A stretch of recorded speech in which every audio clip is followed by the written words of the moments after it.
Well, hi, everyone. Welcome to Inspiration for Today. And as you can see, we have a very special guest today, Norm, the great putter, Berger.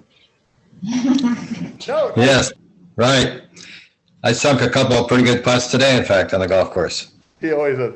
I gave, folks, I just gave him that nickname. I should have given it to him about 15 years ago, but I think you're a better putter now than you were then. Probably, yeah. I think you are. Practice. All right. Well, enough. Norm, you have a verse for this day, I think. Yes, I do. This comes from Proverbs 3, and it's verses 9 and 10. And it's sort of a continuation of what I talked about the first time I was on the show, which is over 2 years ago now. Yeah. But it has to do with tithing. And this verse used to say,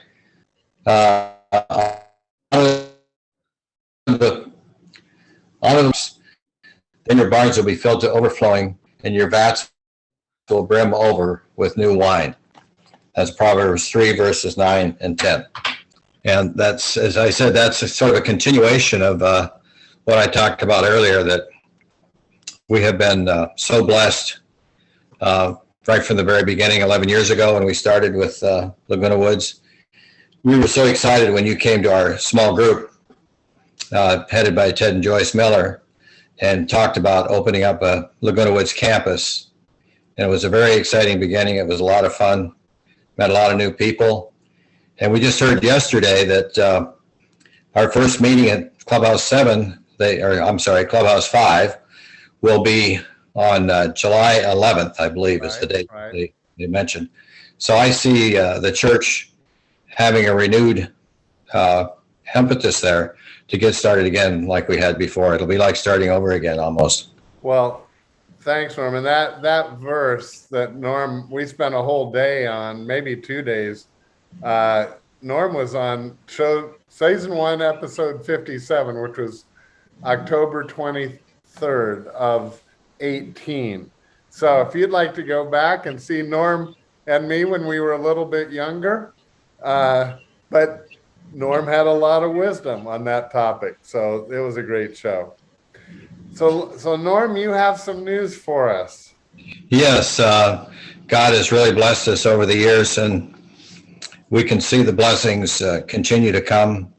And we have a big change coming in our life. So I could really identify with what Pastor Rick was talking about yesterday with the big change that's happening with him, because we've got a big change coming too. Our entire Southern California family is moving to Georgia, the state of Georgia, to a small town about 60 miles south of Atlanta. It's very small, less than 10,000 population, but we think a beautiful little place. And we just feel like this is where God is wanting us to be. I have no tension on this move because I feel that's where God wants us. I think there's a lot of opportunity for us there, and we're looking forward to that opportunity. Great opportunities of it is that you're doing it with your whole family.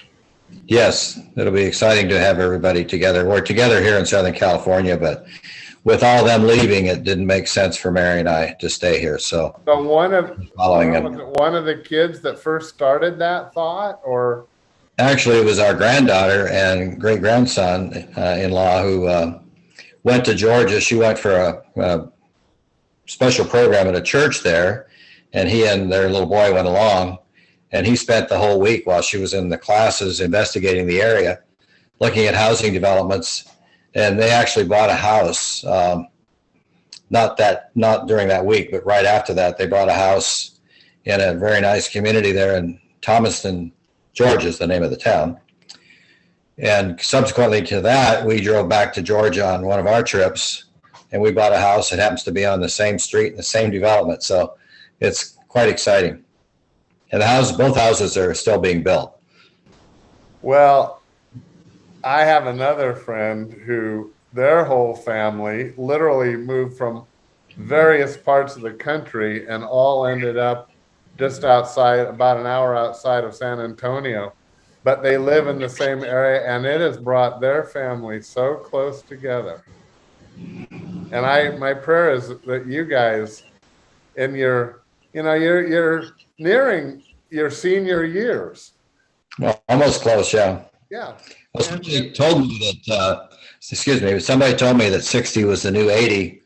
I'm sorry, let me start again. 80 is the new 60, and I believed him. So I'm believing I'm 60 and I'm moving. So, Well, whatever time that the Lord is giving you, you're going to get to spend it with truly your loved ones of the family.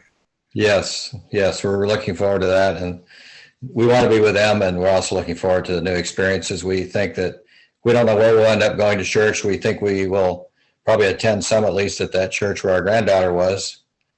And there's a lot of churches there.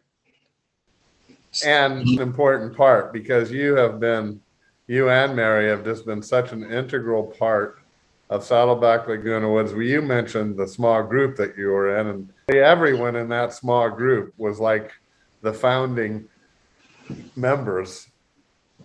I see it that there was others too, and even another small group or two were really instrumental. But you just, those were fun early days, weren't they, Norm? They were. We had a lot of interesting things and a lot of fun times together. Well, I worked as an usher, and it takes a special talent to.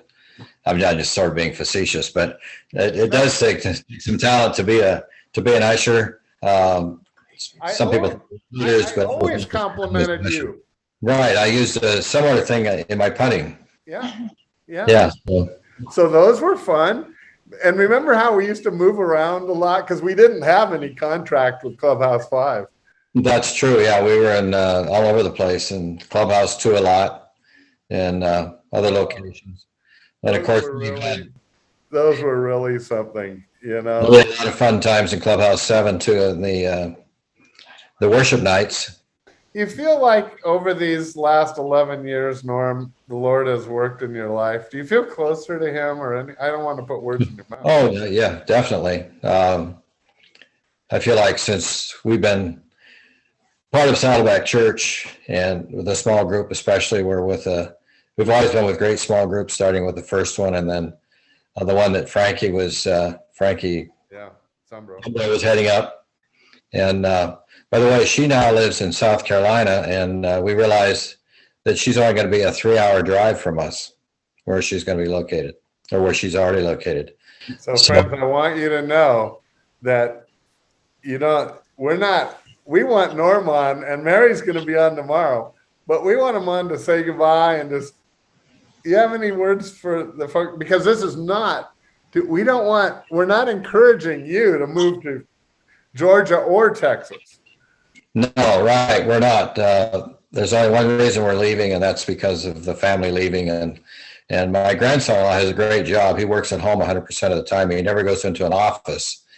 And Georgia is one of the states where the company he works for does business. So that's why Georgia came up as one of the options for him. Works out great for him. Works out great for us, I think. So any last words for your friends or advice for me?